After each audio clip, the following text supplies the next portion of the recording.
الحمد لله نحمده ونستعينه ونستغفره ونستهديه ونعوذ بالله من شرور أنفسنا وسيئات أعمالنا من يهده الله فلا مضل له ومن يضلل فلا هادي له أشهد أن لا إله إلا الله وحده لا شريك له وأن محمدا عبده ورسوله قال الله عز وجل يا أيها الناس اتقوا ربكم الذي خلقكم من نفس واحدة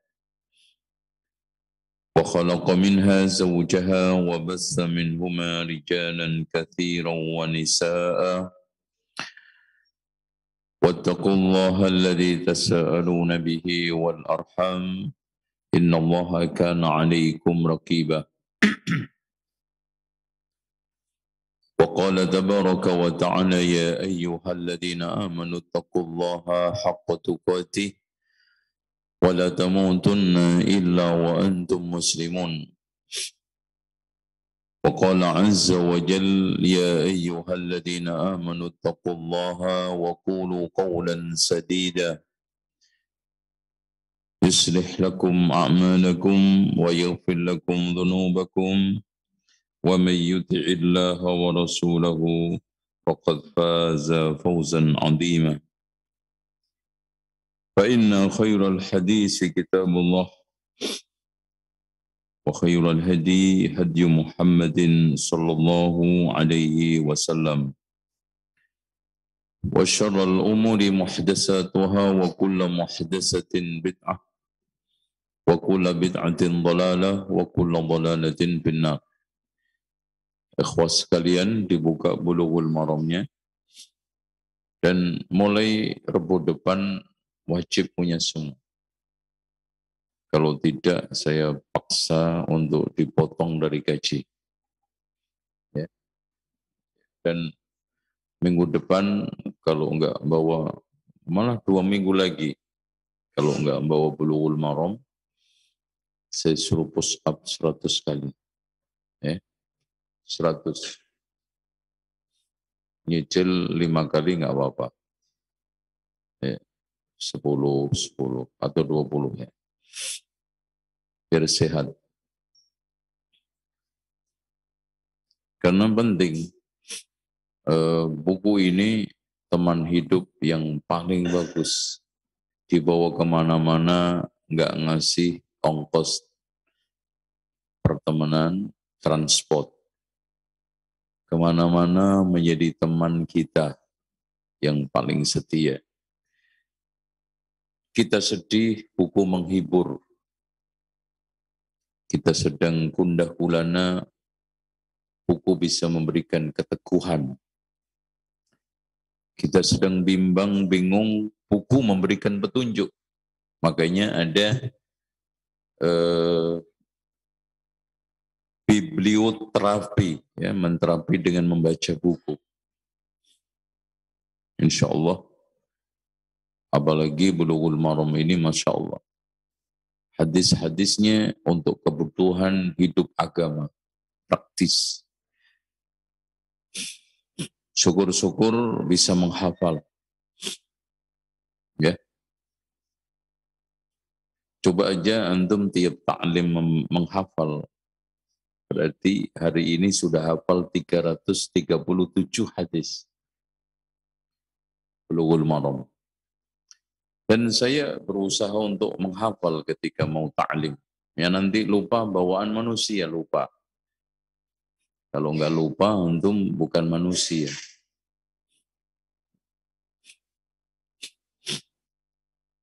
Baik. Wa an Abi Bakrata, karena ini termasuk alam yang ghairu munsharif.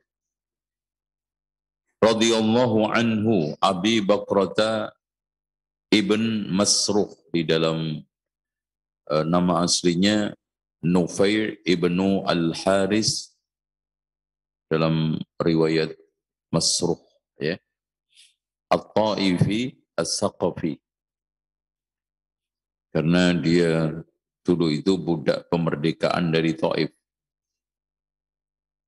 yang wafat tahun 51 Hijriah.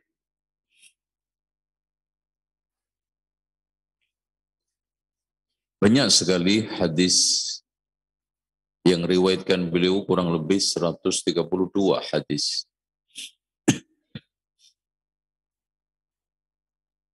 Annahu intaha ilan nabi. Dia ingin ngejar solat bersama Nabi. Wa huwa raki', dia dalam keadaan ruku'.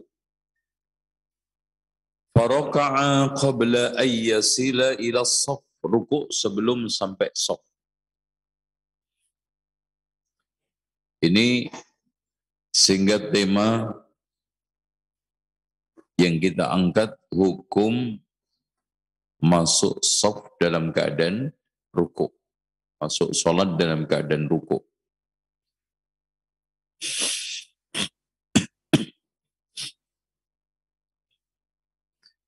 Makanya Imam Al-Bukhari memberikan bab juga, idza dakhala as-shalah raki'a, masuk solat dalam keadaan ruku'. Dan dikatakan oleh para ulama, fiqhul Imam Al-Bukhari fi babihi. Jadi kepahaman fikih Imam Al-Bukhari itu di bab-bab yang dia buat. Makanya bab yang dibuat oleh Imam Al-Bukhari semuanya adalah ilmu. Bahkan bisa menjadi dasar untuk menuntun seorang kepada suatu ilmu. Contoh aja, al-ilmu qabla al-qawli wal-amal. Ada yang mengatakan tadi, jangan kamu ulangi masuk dalam keadaan shaf, caranya itu kenceng. Jalannya itu kenceng.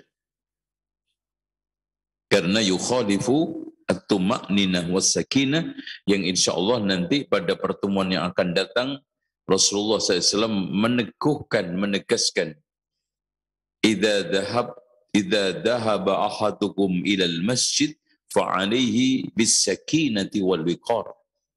Jika di antara kalian pergi ke masjid, hendaknya menjaga ketenangan dan apa? Keteguhan, tenang. Wiqar itu apa ya? Kelihatan khusyuk.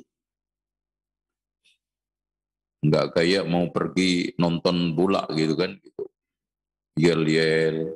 Enggak.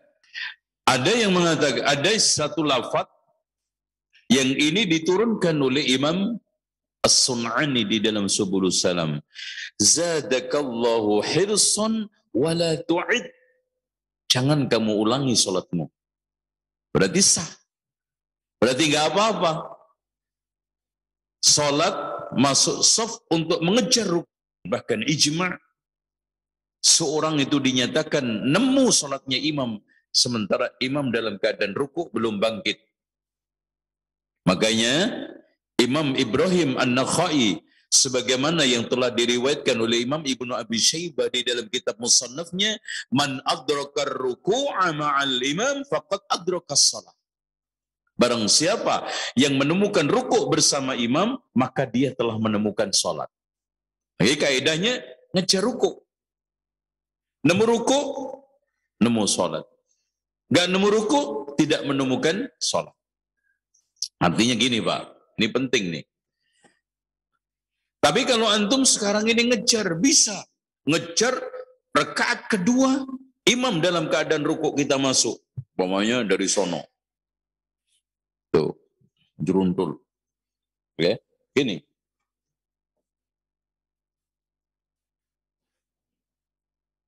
Ya, boleh. Tapi jangan kenceng-kenceng.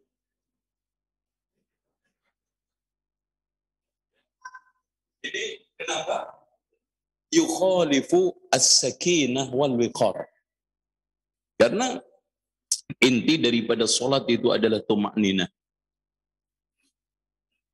Inti daripada solat itu adalah fokus, konsen, tenang. Itu pasti nyaman.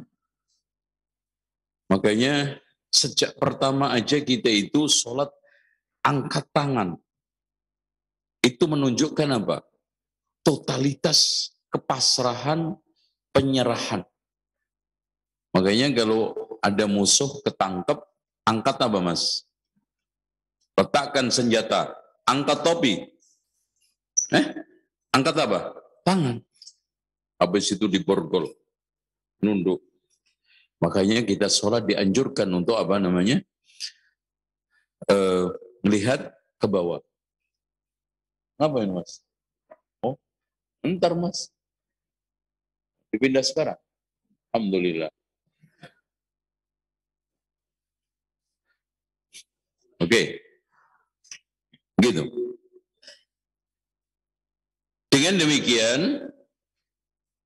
lafaz dan bacaan masing-masing memberikan satu konsekuensi hukum. Ketika kita baca, dan inilah yang masyhur, inilah yang rajih, zadakallahu khirsan wala ta'du. Ini yang dikuatkan oleh kebanyakan para ulama. Semoga Allah menambahi kesungguhan kamu di dalam sholat ini. Jangan kamu sambil lari-lari. Boleh ruku, nggak apa-apa. Masuk sholat sambil ruku.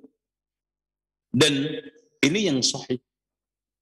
Karena Rasulullah katakan, zadakallahu hirsan wala ta'du. Dari kalimat adwun, yaitu lari kencang. Nah, di antara para ulama melarangnya, tidak boleh sholat masuk ke dalam shaf dalam keadaan ruku. Alasannya bertentangan dengan hadis yang insya Allah nanti kita akan bahas. La sholata limunfaridin khalfas shaf. Tidak ada sholat bagi orang yang sholat sendirian. Sementara orang tersebut sholat sendirian. Walaupun dibantah oleh Imam Ibnu Taimiyah, tidak sendirian. Karena pada akhirnya dia bergabung dengan shaf yang ada. Ini sama aja orang memulai pertama kali Allahu Akbar sendirian, setelah itu ada yang nyusul di sampingnya. Sholat bareng-bareng, nggak sendiri kan? Dengan demikian, terbantahkan. Walaupun sanadnya bermasalah, hadis Wabisah tersebut. Dengan demikian, zadakallahu hirsan wala ta'ud. Semoga Allah menambahi kamu kesungguhan, jangan kamu ulangi perbuatan kamu menurut pendapat yang sahih. Sholat masuk ke shaf dalam keadaan ruku, lari kenceng. Kalau pelan-pelan nggak apa-apa. Wala ta'ud. Kenapa? Karena nggak mungkin di sini ada perbuatan yang buruk didoakan baik oleh Rasulullah. Itu permasalahannya. Karena Rasulullah mengatakan apa? Zadakallahu khirsan. Doa baik apa buruk? Mas, semoga Allah menambahi kesungguhan kamu. Doa baik apa buruk? Baik. Masa Rasulullah mendoakan baik orang yang salah? Berarti sholat masuk dalam keadaan ruku terus nyambung ke shaf, nggak salah. Karena Rasulullah doakan kebaikan. Zadakallahu hirsan. Apalagi kita gandengkan dengan satu lafaz yang diturunkan oleh As-Sun'ani, zadakallahu hirsan wala tu'id. Jangan kamu ulangi sholatmu. Beres. Ada clear. Apalagi didukung hadis yang di dalam Al-Mu'jamul Awsat, di mana Rasulullah menegaskan bahkan, idza kharaja ahadukum ilal masjid fawajada al-imama yarka falyadkhul ma'ahu fal yamshi raki'a fa inna dzalika sunnah. Sunnah.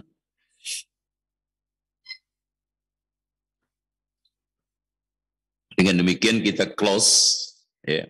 Habis ini pulang. Ini paling cepat ini. Kita closing bahwa hukum orang yang sholat demi mengejar rukuknya imam supaya mendapatkan sholat bersama imam dengan cara rukuk dibolehkan asalkan jalannya tidak kencang-kencang. Dan tidak juga perlu mengulangi sholat, karena Rasulullah SAW mengatakan, lafaz yang pertama dibaca, zadakallahu hirsan wala ta'du, untuk memberikan satu sinyal, boleh, asalkan jangan kenceng-kenceng.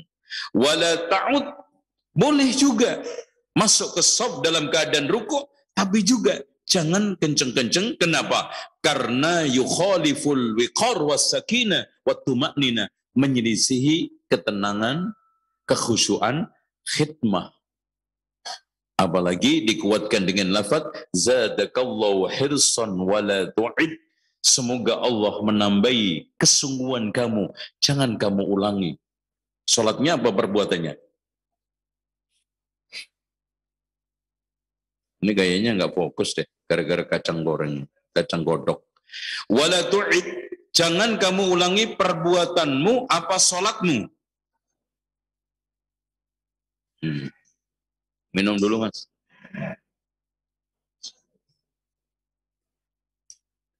Jangan kamu ulangi salatmu. Ulangi silakan perbuatanmu, yaitu apa?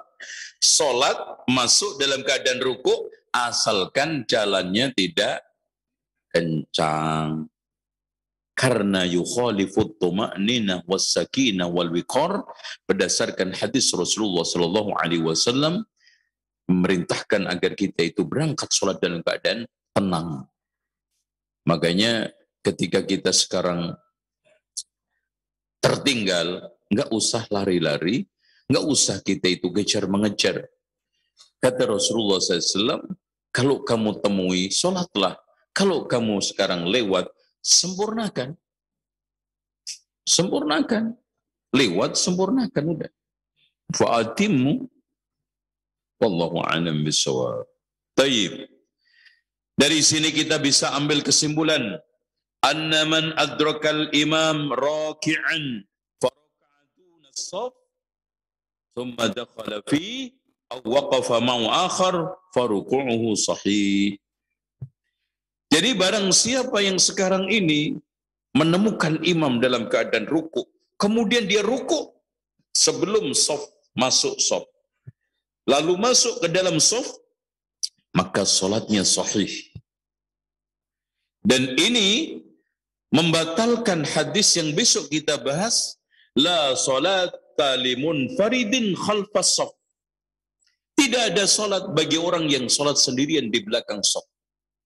Walaupun di sana ulama-ulama yang sekarang ini mensahihkan hadis karena turuk wa tawabi wa syawahid, maksudnya dalam keadaan kita itu teledor. Dalam keadaan kita itu memang mungkin memungkinkan untuk sholat bersama saf. Tapi kalau sekarang sudah padat depannya dan tidak ada mungkin celah lagi, dan kita mau nggak mau sholat sendirian di belakang saf, nunggu orang lain juga nggak ada, maka di sini masuk ke dalam fattaqullaha mastata'tum, dan nggak boleh narik. Karena hadis narik jamaah yang di depannya yang diriwayatkan oleh Wabisah adalah dhaif jiddan. Dan kalau narik, nanti akhirnya saf yang depan bolong juga. Ya podo ae. Ya dah? Kita tarik kan? Kosong enggak? Kosong. Kemudian yang kedua, kalau narik bikin orang taswis, ganggu. Apalagi kadang-kadang dikagetin. Ya, nariknya kenceng. Ada kadang-kadang tablok, repot dia, refleks kan? Ada apa mas? Nah, batal lagi kan gitu. Gitu kan gitu. Keblak kenceng. Assalamualaikum. Gitu. Oh, kalau antum neblek jangan pakai salam ya. Assalamualaikum. Waalaikumsalam. Batal itu ya. Karena itu ada kalam manusia. Kayak isyarat, memberikan isyarat orang itu hati-hati ya. Nyoleknya juga hati-hati. Kadang-kadang yang dicolek itu refleks gitu mas, ya langsung nengok. Itu yang bahaya. Kalau nengoknya cuman kepala, sholatnya masih sah, makruh hukumnya. Tapi kalau nengok sedadanya, ini batal. Karena fawalli wajhaka syatral masjidil haram. Itu kan gitu. Dan kemudian gini Pak, kalau antum narik, ya, otomatis di sini di samping kosong, depannya, terus gak menyelesaikan masalah, ganggu orang, plus gak ada perintahnya. Hadisnya tersebut adalah dhaif. Makanya antum biarkan sholat di belakang, karena tolong diperhatikan, ibadah itu dibangun di atas kemampuan. Kalau tidak ada kemampuan, itu semua di luar kemampuan manusia. Artinya, safnya sudah penuh. Mau masuk nggak bisa. Sementara nunggu jamaah juga nggak ada. Akhirnya sholat sendirian. Itu beda, ada soft, di depannya masih kosong, dia sholat di belakang sendirian. Ini yang dimaksudkan. La sholata limunfaridin khalfas soft. Tuh, ya.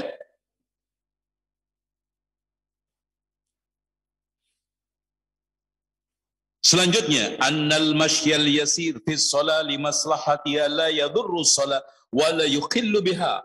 Berjalan di dalam salat itu tidak ada masalah karena ada kemaslahatan. Contoh, kita di soft kosong geser.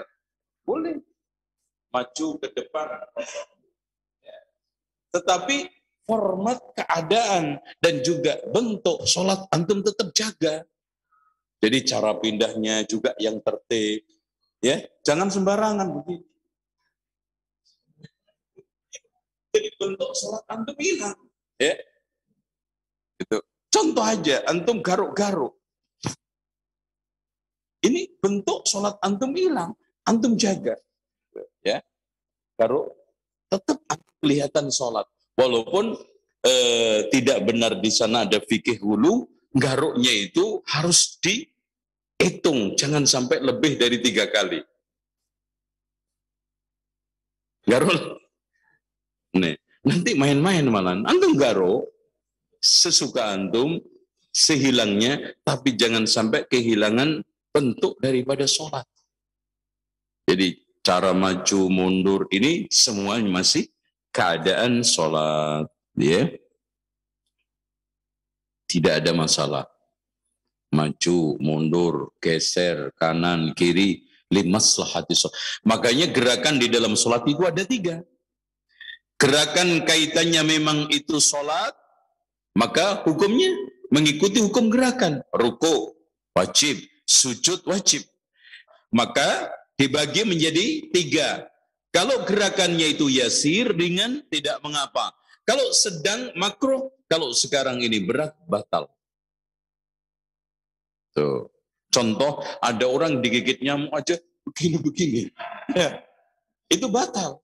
Tapi kalau ini, gak apa-apa. Contoh aja, ada orang yang punya kebiasaan di beberapa masjid di Arab, itu bolak-balik sering nata surban.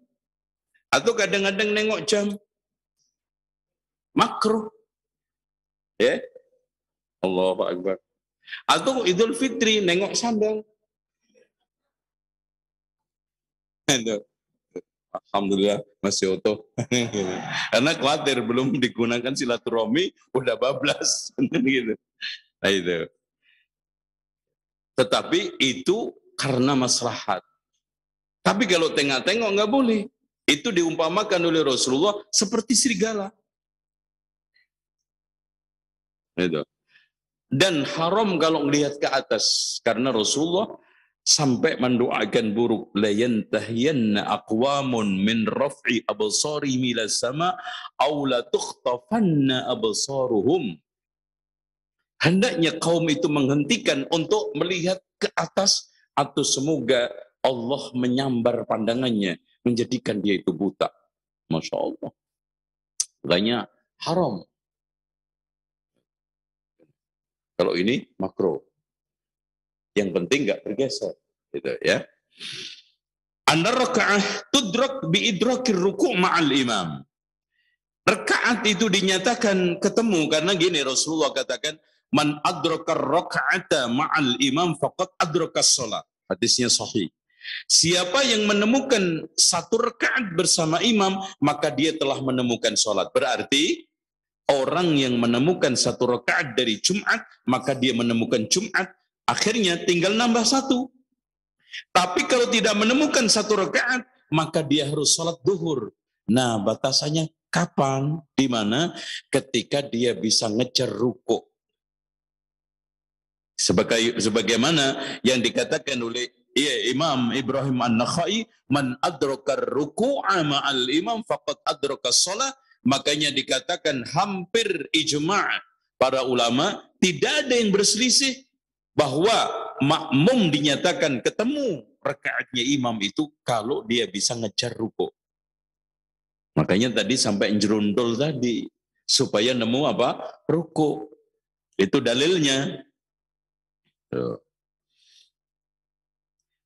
Fan Nabi ajaza lahu rak'atahu. Rasulullah SAW membolehkan, tidak menyuruh sahabat tersebut untuk mengulanginya.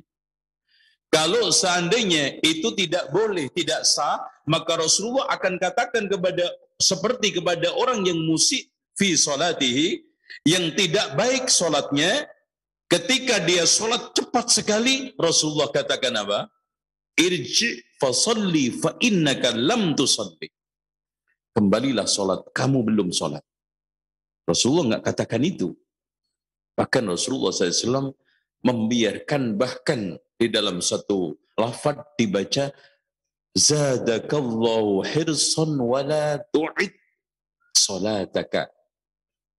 Maksudnya salataka. Baik. Dengan demikian kita bisa tegaskan, teguhkan seperti yang dikatakan oleh Syekh Hamad bin Abdul Aziz, idza adrakal ma'mum al-imam raki'an fadakhala ma'ahu fahuwa mudrikur raka'ah. Barang siapa yang makmum masuk bersama imam bisa mengejar rukuk bersama dia, maka dia telah menemukan rakaat tersebut.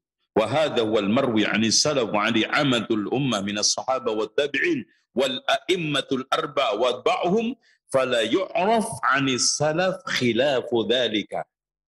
Tidak dikenal di kalangan salaf penyelisihan di dalam hal itu. Makanya waqad hukiyal ijma'u 'ala dzalika atau faqad hakal ijma'u 'ala dzalika Syekhul Islam Ibnu Taimiyah. Artinya Syekhul Islam Ibnu Taimiyah menyatakan ijma' bolehnya orang atau orang dinyatakan menemukan rakaat bersama imam selagi dia bisa mengejar rukuk. Ijma' para ulama, man adrakar ruku'a ma'al imam faqad adrakas shalah. Ijma' menurut siapa tadi? Syekhul Islam Ibnu Taimiyah.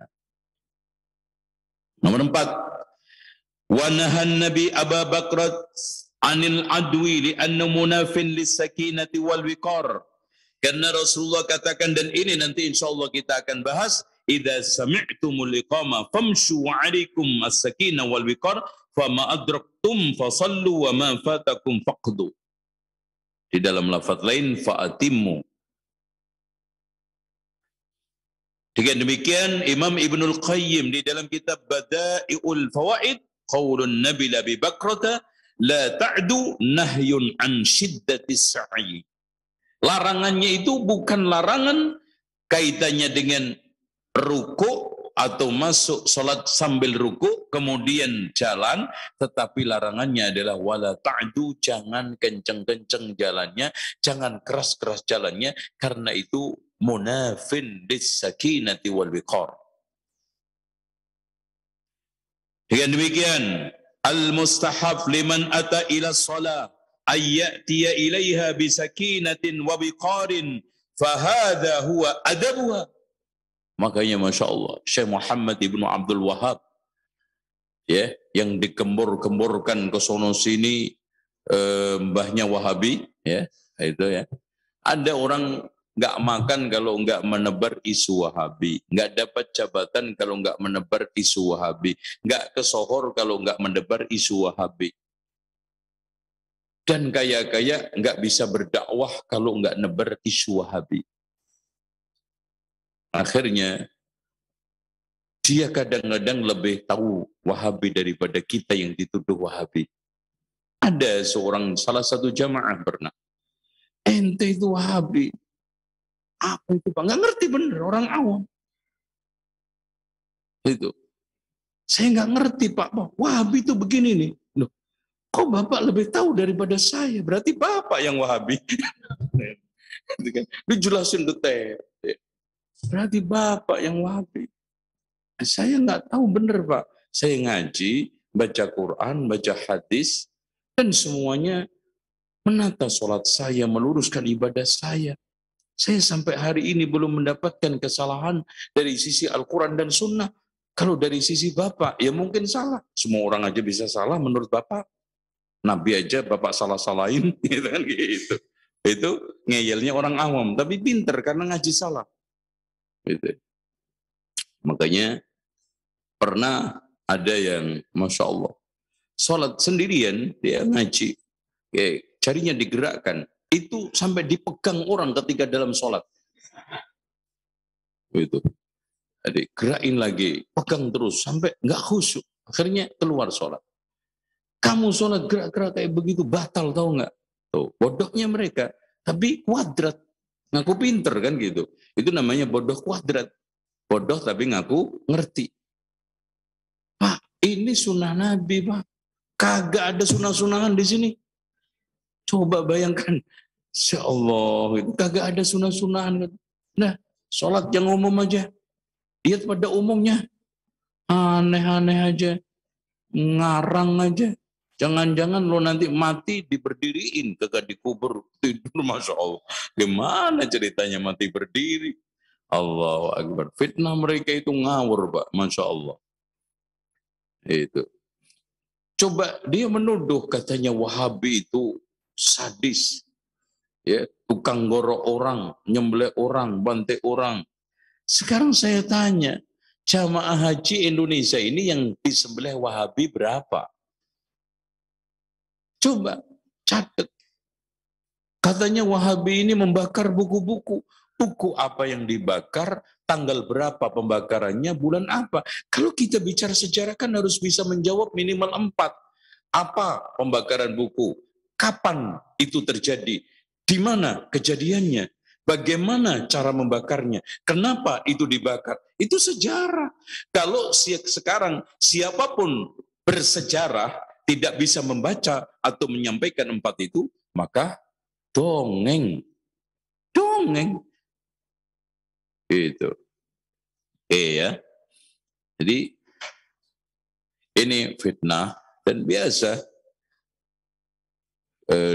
Dari sejak zaman dahulu Nabi Nuh juga dituduh tukang sihir. Nabi Muhammad, Nabi siapa? Nabi Ibrahim, Pak, kenapa Nabi Muhammad nggak dituduh Wahabi? Ya belum ada Muhammad bin Abdul Wahab masalahnya. Itu. Jangan pernah saya dialog sama mereka, lucu. Siapa bilang Imam Syafi'i itu ini Salafi? Bukan. Siapa tadi? Imam Syafi'i itu Asy'ari, Maturidi. Masya Allah. Antum ngawur aja. Kapan Imam Abul Hasan Al-Asy'ari itu lahir? Kapan Imam Asy-Syafi'i lahir? Kapan Imam Abul Hasan Al-Asy'ari wafat? Kapan Imam Syafi'i itu wafat? Imam Syafi'i itu wafat tahun 204, 5. Abul Hasan Al-Asy'ari itu wafat tahun 333, 34. Masa orang belum lahir udah punya aliran? Aneh banget. Tapi itulah logika mereka yang dia pakai. Ngawur, yang penting dia itu bisa dapat poin. Yang penting kan ngawur. Ini poinnya. Poin tenar, poin kesohor, poin Masya Allah. Ya, bisa mendapatkan rangkulan jamaah. Itu aja. Makanya betul, pemfitnah Wahabi itu tidak lepas dari salah satu 3. 1, orang tersebut tokoh baik tapi tidak tahu menahu tentang Wahabi. Ini seperti seorang di India, Masya Allah, tiap Jumat mengutuk Muhammad bin Abdul Wahab. Kemudian setelah itu dikasih buku oleh muridnya yang sudah sekolah di Mekah, di Medina. Ya. Buku Syekh Muhammad bin Abdul Wahab, Kitabut Tauhid, tapi dihilangin kulitnya, dihilangin pengarangnya. Masya Allah, dia muji-muji kitab itu sampai geleng-geleng kepala, sampai kopiahnya jatuh. Itu. Sayang kitab ini nggak ada kulitnya. Coba deh nanti lain kali kasih yang utuh.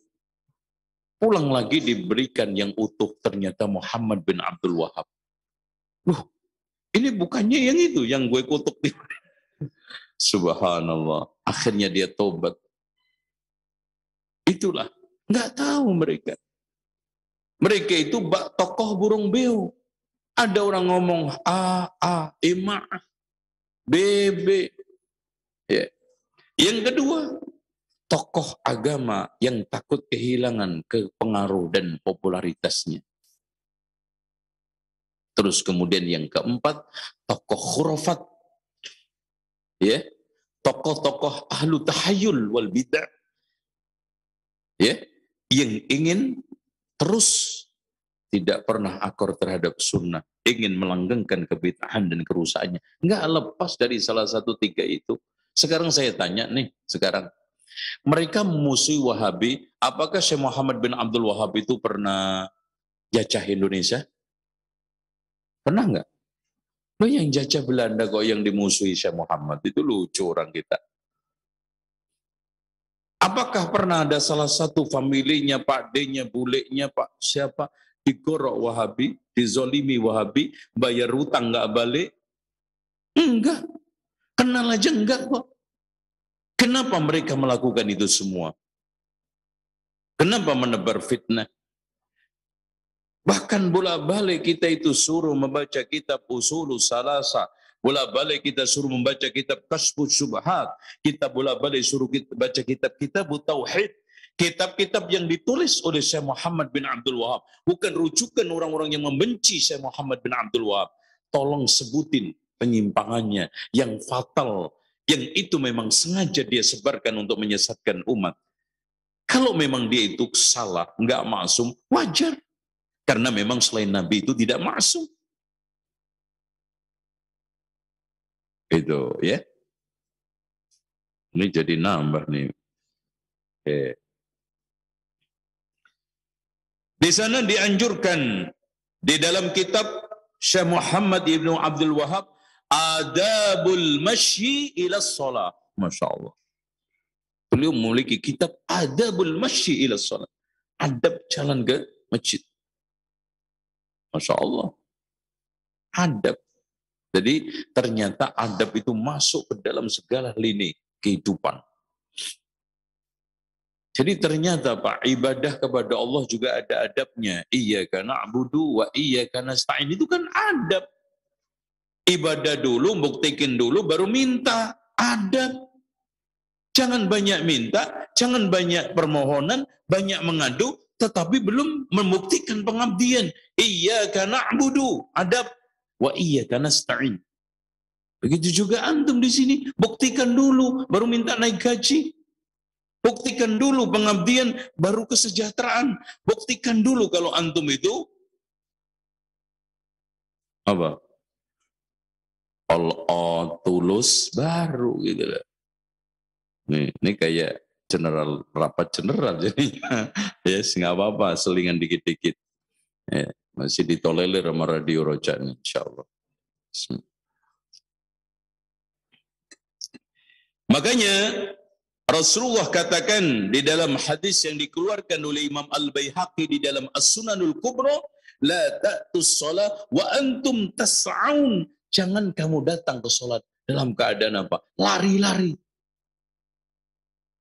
Udah, Pak, andaikan antum masuk ke masjid, imam salam, itu kata Rasulullah SAW apa? Idza dakhala ahadukum al-masjida fawajada an-nas qad sallu kana kaman syaidaha aw sallaha. Siapa yang datang ke masjid, imam ditemukan dalam keadaan manusia sudah sholat semua, maka dia sama dengan sudah sholat dan menyaksikan jamaah. Loh, Masya Allah. Nemu. Apalagi antum nemu tasyahudnya. Apalagi antum menemu akhir. Nggak apa-apa. Ya, insya Allah. Hadihil manqaba al-kubra li Abi Bakrah radhiyallahu an min ridhan Nabi wa du'aihi lahu. Ini adalah satu keistimewaan, satu keutamaan sahabi al-jalil Abu Bakrah, yaitu zadakallahu hirsan. Didoakan oleh Rasulullah kebaikan. Makanya Pak, siapapun di samping Rasulullah selalu ingin mendapatkan kebaikan tambah. Makanya sampai ada pernah sahabat yang bersihnya ditambah-tambah supaya mendapatkan doa tambahan dari Rasulullah. Ternyata yang ketiga didoakan syafakallah. Semoga Allah menyembuhkan dari sakitmu. Waduh, gitu. Udah stop. Kan gitu. Karena dinyatakan sakit. Makanya bersin pertama sehat, kedua sehat, ketiga sakit. Tanda-tanda mau pilek. Itu. Makanya hak muslim atas muslim yang lainnya kalau bersin didoakan asalkan dia mengucapkan alhamdulillah. Makanya minimal dikencengin supaya makin didengar kanan kirinya. Alhamdulillah. Masya Allah. Wah, dengar semua ini. Kalau enggak mengucapkan dosa. Karena hakul mu'min alal mu'min. Sittatun. Ada 6 diantaranya itu kalau bersin mengucapkan alhamdulillah harus mendoakan yarhamkallah. Terus istiratul masafa fi shalah wa inna man shalla khalfa as-saff biduni udhrin. Disarankan kita itu untuk meluruskan shaf. Tidak boleh sholat asal sekenanya, harus lurus. Barang siapa yang sekarang sholat di belakang shaf sendirian tanpa uzur, ya, tanpa uzur, maka tidak sah sholatnya. Berdasarkan hadis tadi, la sholata limunfaridin khalfas shaf. Ya. Terus dianjurkan al-mustahab ad-dukhul fi shalah ma'al imam ala ayyi halin wajada 'alaiha. Dari sini Pak, bisa kita simpulkan, kita dianjurkan untuk masuk ke imam, ke jamaah, dalam posisi kondisi apapun imam sedang apa. Nggak usah nunggu berdiri lagi. Nggak usah nunggu apa aja. Nemu ruku, kita ruku. Nemu sujud, kita sujud. Nemu berdiri, berdiri. Nemu dalam keadaan apapun, kita langsung masuk. Jadi faedah yang bisa kita ambil. Wallahu a'lam bishawab. Hadirin sekalian, ikhwah yang dirahmati Allah, kajian ini temanya adalah hukum masuk ke shaf dalam keadaan rukuk, dan itu dibolehkan asalkan tetap menjaga khusyuk, tenang, dan kelihatan tetap wiqar, yaitu khidmah. Kemudian tidak perlu juga mengulangi sholatnya, dan itu dinyatakan sah. Oleh karena itu, siapa yang mengejar sholatnya imam, ingin menemukan rukuk dalam keadaan seperti itu, sholatnya sah. Karena memang man adrakar ruku'a ma'al imam faqad adrakas sholat. Barang siapa yang menemukan rukuk bersama imam, maka dia telah menemukan sholat. Demikian, mudah-mudahan bermanfaat. Subhanakallahumma hamdika asyhadu an la ilaha illa anta astaghfiruka wa atubu ilaik. Wa sallallahu ala Muhammadin wa ala ali Muhammad walhamdulillahi rabbil alamin. Wassalamualaikum warahmatullahi wabarakatuh.